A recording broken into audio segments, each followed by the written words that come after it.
అందుకే నేనేమంటే డిసైడ్ అయ్యానంటే, ఇప్పుడు చాలామంది ఈ విధంగా అంటే గవర్నమెంట్ హాస్పిటల్స్‌లో గాని, ప్రైవేట్ హాస్పిటల్స్‌లో గాని ప్రాపర్‌గా డైట్ చెప్పకపోవడం వల్లనే వాళ్ళ కిడ్నీలనేవి డ్యామేజ్ అయిపోతున్నాయి.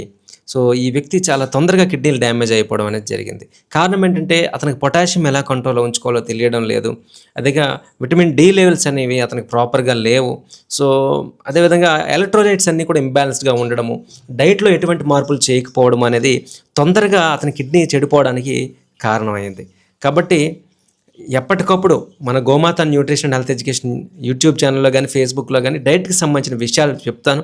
ఆల్రెడీ డైట్ వీడియోస్ చెప్పాను. అందరికి అర్థమయ్యేటట్లు చెప్పే ప్రయత్నం అయితే నేను చేస్తూ ఉన్నాను. వాటిని చూడండి, వాటిని అడాప్ట్ చేసుకోండి. తద్వారా మీ డైట్‌ని మార్చుకునే ప్రయత్నం అయితే చేయండి. అందుకే నేను నిరంతరం పనిచేస్తూ ఉన్నాను.